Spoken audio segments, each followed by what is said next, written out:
Hello, everybody, and welcome to another episode of SeaPort Tycoon. The game developer has the burden to play the game on his own and has the burden to face uh, his all the bugs that he has generated during his own development. Today I wanted to provide a brief update about what's going on since it's been a while since my last video. So what's new? In terms of visuals, not really much. Um, I just started to put other pictures and other designs into place in order to make the game look a little bit different or maybe eventually better. So if you're going to follow this development, please let me know whether you like something or not, and then I can certainly look into it. Um, in terms of functionalities of the game, a lot of things happened in the non-visual area. I started to optimize the code simply due to the reason that many pieces of the codes, as already indicated in one of my earlier videos, have been prototyping codes or pieces of codes, which of course were very resources intensive for the machine. So now I started to look deeper into it and start to recode some parts in order to reach stable frame rates. All I can say is it's getting better and better, uh, but I still doubt that for this size of a map, if we would put everything in place, this would be a nice FPS. So still the process is ongoing and still a lot of to do. In terms of what is working or has been improved, I elaborated a little bit on the border mappings. So something. So this will be more or less the border map of your area where you can play within this frame. Not in order not to go into the outer boundaries of the map. Um, the other thing is also terraforming has been improved because in earlier versions it was pretty difficult to terraform, and it required a little bit of tricking, applying some tricks to be in the position to do this. And that's why I was always trying to avoid during my gameplays to show that. But it's getting better and simpler and whatever. So as you can see, still the functions are also that below sea level you can do also. So here we go. You can also do terraforming. So it's getting better. Yeah, but the switching should be work somehow better and be more intuitive. Um, with regards to the heights of the ships or depths of the ships, I presented it already, I think, in my previous video. What it is all about, and I think in the next upcoming weeks I'm going to work more on that. Terraforming works, and what has been also implemented in addition to that is I started to build up this small port, and what is new is that there are also one-way streets. I implemented just for this case, for this moment, just this version, and then probably I will shift at some point in time into a two. Oh, this was wrong.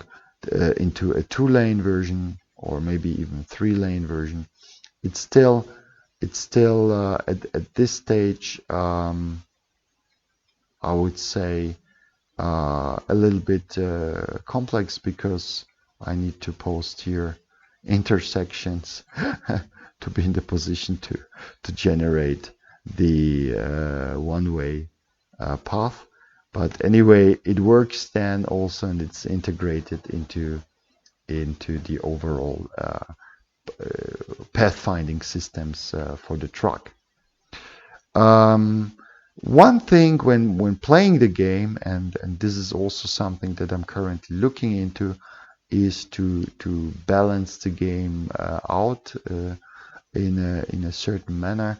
So that means that when there are the docking stations for the ships, that there is a smooth way and a more, I would say, intelligent way and smart way how the containers are being moved towards the street network, so that it will be easier for the trucks to pick them up, and vice versa, that incoming trucks have also the possibility to deliver their containers like these guys, right? At the moment, I'm facing a big traffic jam because of pickup trucks. So these empty trucks that are incoming, they are supposed to pick up containers from the ships, and they are more or less blocking at this stage all the trucks that should deliver also containers. But I have also to say that having just 3 offices, so this can be influenced the deliveries of trucks, of containers into the port, is being influenced by the number of offices that are handling the incoming deliveries. This is also a part of it. But as you can see, all the traffic is stuck, and I'm testing a little bit the gameplay. How does it feel like? So at the moment I have 2 docks on this side, and all the trucks are moving into this direction, and of course this is more or less also leading to sort of traffic jam, because all the traffic is focused on that way. To bypass this, I'm starting to also play as intended. I'm putting conveyor belts into the place, so that some of the traffic of the trucks is going to be redirected into a completely different direction. And the same is I'm planning to have here also a complete container zone just for, or set of container zones being just planned to handle the deliveries of the trucks with containers, and then removing this with this conveyor belt to this area. So with that, so ships are blocking. This is not a bug. This is at the moment just a pathfinding aspect of this. That one ship is driving or on the sea, and the other is blocking it. So this will require also some change in the code. Anyway, coming back, so this conveyor belt is supposed to pick up all the containers and then put them there. This crane should then position the containers in this area, so that the dock containers can easily load that. And for these reasons, I have now put in place this huge nice guy here, and I will put also another guy here. The reason for this is that if I plan to receive all the containers here, this crane will be super busy to unload the trucks, so there will be very little time to put those containers into this area. So the loading range of this small crane is just these 2 guys. So once the containers have been unloaded, the second crane here job is to reallocate all the containers into this direction. And to keep these spaces empty, and this crane is supposed then to load it into on this area. So, and because now this guy is here, so after some time first truck should come. I'm going to put two entrances, and I'm going also to place here another entrance to the port, so to connecting them with this intersection, so that I have more access points. And of course, it can be done also differently. I can go on a more I can do a more progressive way, because this is also one planned beauty of this game, to stack everything. So I go here up, so that I build the road here above the conveyor belts, and then I will go down, and with that I'm going to bypass, or the plan is at least to bypass all the traffic jams here, and the trucks can go immediately down to this area. So let's see whether this will work out.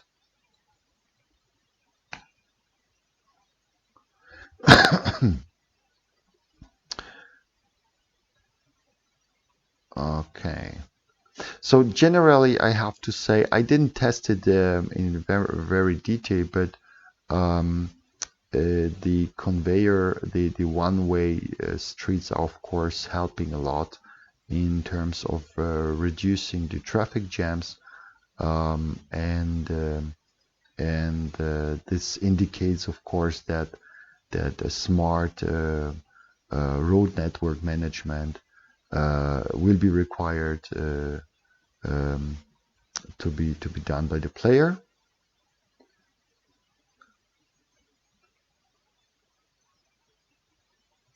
And this will be probably some sort of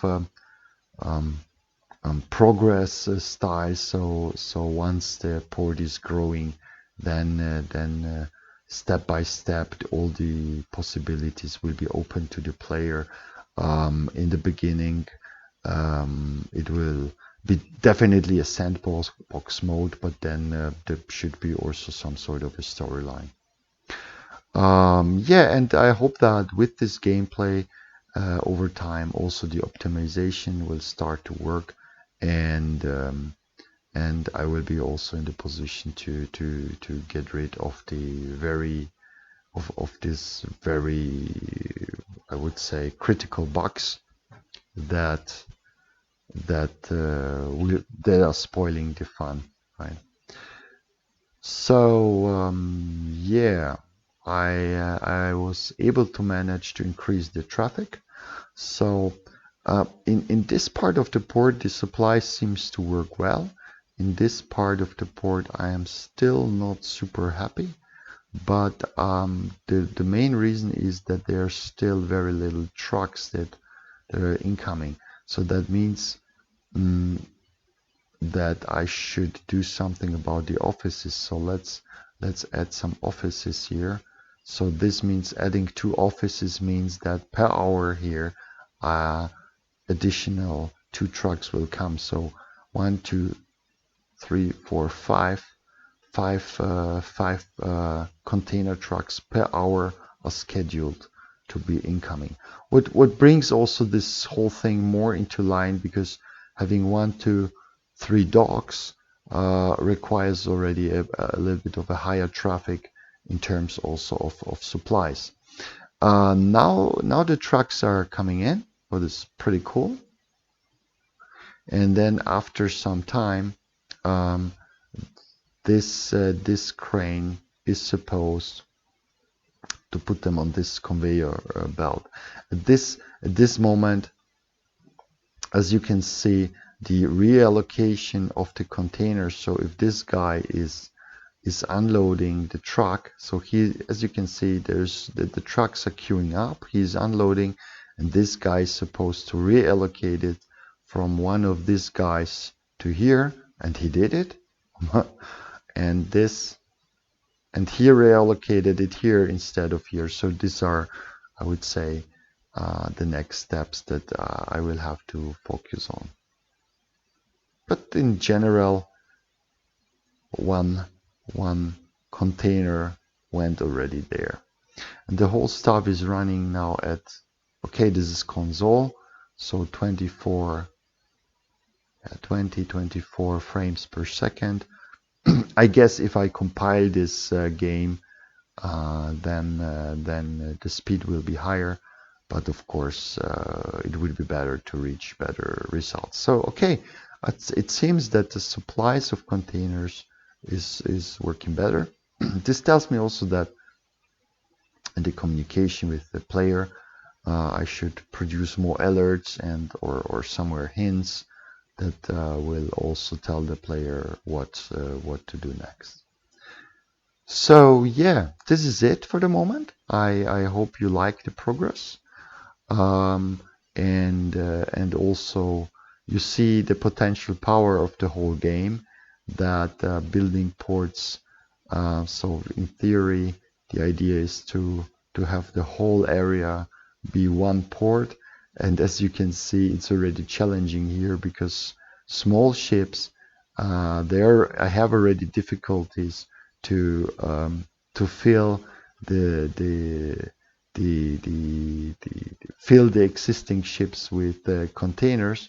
This ship is already unloaded, so the queue is already for picking up, and now but there's still two little containers that should be put here in, but this is something to do with the algorithm to put an automated move here on this area.